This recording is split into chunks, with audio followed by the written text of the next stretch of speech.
Masa diambil bukan yang mungkin. Pacungku mana? Perabotan gua hatu gua pada orang nabrak mana ini? Ah, wis komen-komen. Lo kan udah dibawa sama. Sama cus minut jadi adem lagi gua. Gua lagi ketinggi badannya orang ada atu-atu aja. Ngomelin lagi di rumah ada. Ini dorong itu. Orang ngaso.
Rombongan itu? Gua udah rombongan.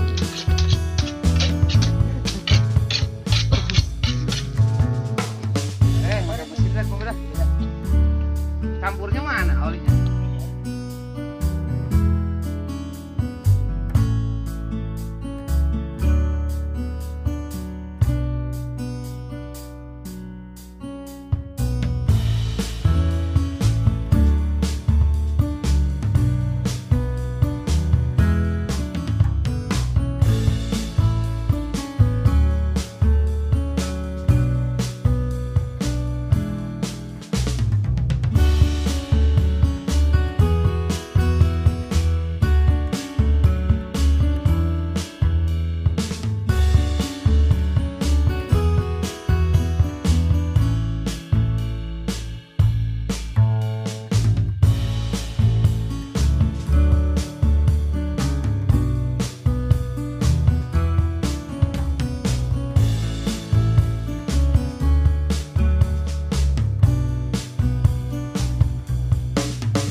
Orang bijak berkata, jadikan akhirat di hatimu, dunia di tanganmu, dan kematian di pelupuk matamu. Kematian tidaklah menunggu kita bertaubat, tapi kitalah yang menunggu kematian dengan bertaubat. Hari ini dunia adalah nyata, akhirat hanya cerita. Tapi setelah mati, dunia hanya cerita, akhirat menjadi nyata.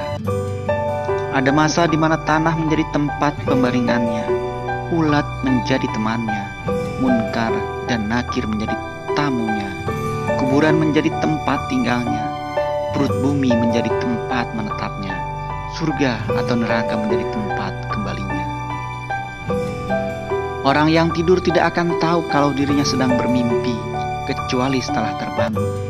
Begitu juga dengan orang yang lalai akan akhirat, tidak akan tahu kalau dirinya sedang menyia-nyiakan amal akhirat, kecuali setelah datangnya kematian.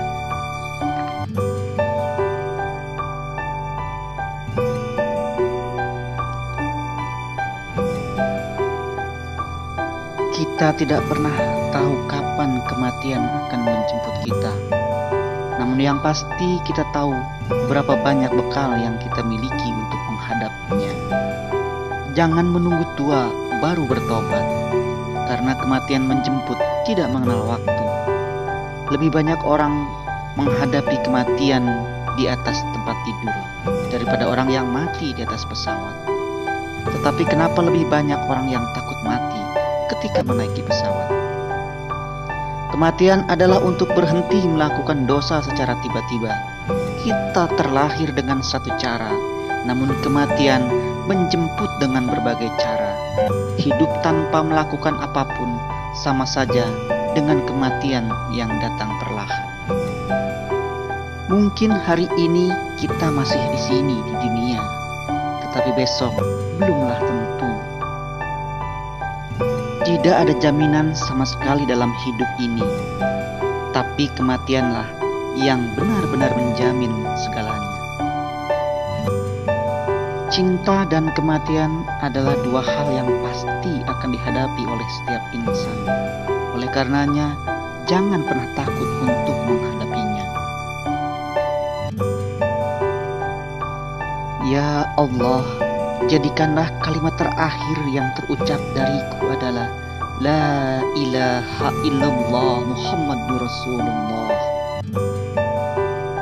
Menyia-nyiakan waktu itu jauh lebih berbahaya daripada kematian, karena menyia-nyiakan waktu itu akan memutuskan seseorang dari Allah dan hari akhirat. Sementara kematian hanyalah memutuskan seseorang dari kehidupan dunia dan penghuninya.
Semua orang pasti akan kembali kepada Allah ketika mati. Tapi yang berbahagia adalah orang yang dekat dengan Allah semasa hidupnya.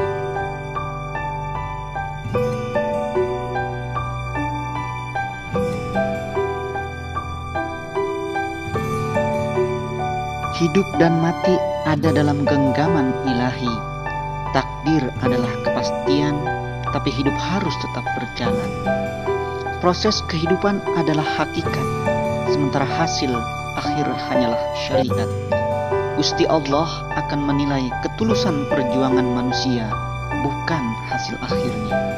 Kalaupun harus menjumpai kematian, itu artinya mati syahid di jalan Tuhan.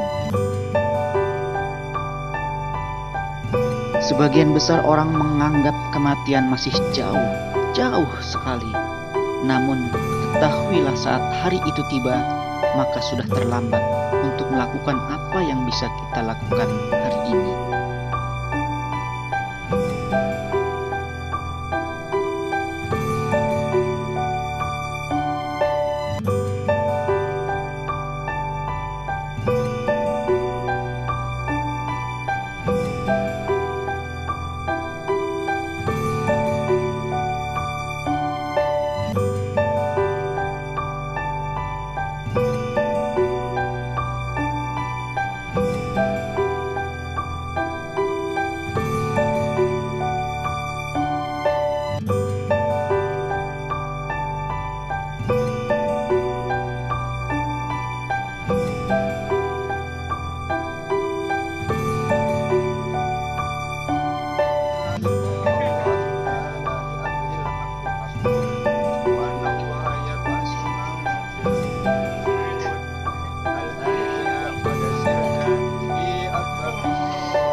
Orang yang tidur tidak akan tahu kalau dirinya sedang bermimpi, kecuali setelah bangun. Begitu juga orang yang lalai akan akhirat, tidak akan tahu kalau dirinya sedang menyia-nyiakan amal akhirat, kecuali setelah datangnya kematian. Walau raga telah terpisahkan oleh kematian, namun cinta sejati tetap akan tersimpan secara abadi di relung hati. Kematian adalah peristiwa tercepat yang menjadikan segala tinggal sejarah. Kematian adalah puncak tuntasnya kerinduan seorang hamba kepada Rabb-Nya. Setiap jiwa pasti akan merasakan yang namanya kematian. Di mana saja kamu berada, kematian pasti akan menghampirimu, meskipun kamu berlindung di dalam sebuah benteng yang sangat tinggi dan kokoh. Selamat jalan Mang Isman. Semoga engkau mendapatkan ampunan dari Allah Subhanahu wa Ta'ala. Ius dan Jodil berkata, dari engkaulah dia mengenal kunci, dia mengenal apa yang namanya servis motor. Dari engkaulah dia belajar, dari engkaulah Mang Isman bercinta